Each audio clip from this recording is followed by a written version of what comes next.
అందరికీ నమస్కారం. మనం స్వీట్ స్టాల్‌కి వెళ్ళి రకరకాల స్వీట్లు, అలాగే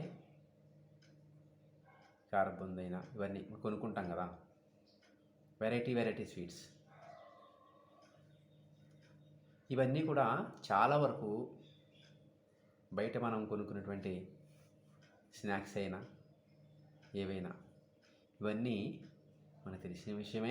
మైదా పిండితో చేయబడ్డవి ఇవన్నీ కూడా.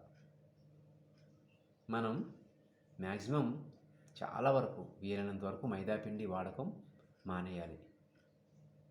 చాలా చోట్ల మనకు తెలిసిన విషయమే ఇది. మన చిన్నప్పుడు జిగురు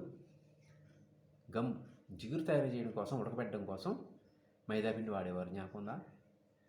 వాల్ పోస్టర్లు అంటించడానికి, ఏదైనా అగ్గిపెట్టెల కంపెనీ ఎలాంటి చోట మైదా పిండి దానికి మాత్రమే వాడేవారు.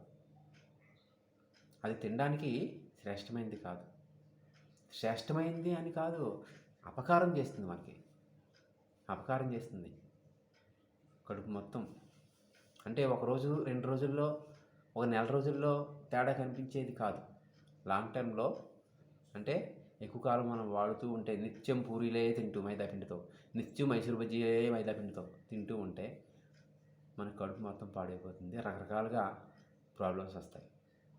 ఆల్రెడీ వస్తున్నాయి కూడా. మనం అబ్జర్వ్ చేసుకుంటే, ఇదివరకు పూర్వం రోజులతో పోల్చుకుంటే ఇప్పుడు మనం చూసుకుంటే మనకు ఐడియా వస్తుంది. కాబట్టి మనం వీలైనంత వరకు తప్పనిసరిగా మైదా పిండిని అవాయిడ్ చేద్దాం, వాడకం మానేద్దాం. కిరాణా సామాన్ల లిస్టులో రాసినప్పుడు ఇంకేం కావాలన్నప్పుడు మైదా పిండి రాయడం మానేద్దాం. పంచదార ఇవన్నీ రాసుకుంటాం కదా, అప్పుడు టీ పొడి అన్నీ రాసుకున్నప్పుడు మైదా పిండి రాసుకోవడం మానేద్దాం, తేవడం మానేద్దాం. మరి ఎలా? మనం ఇంటిలో పూరీలు తయారు చేసుకోవచ్చు. మైదా పిండి బదులు గోధుమ పిండితో పూరీలు తయారు చేసుకోవచ్చు. చపాతీ అయినా సరే. బజ్జీలు, మైసూరు బజ్జీలాగా గోధుమ పిండితో బజ్జీలు వేసుకోవచ్చు. వేస్తుంటారు మా ఇంట్లో, మేము తీసుకుంటుంటాం, అవే తింటుంటాం. కుదురుతుంది కూడా.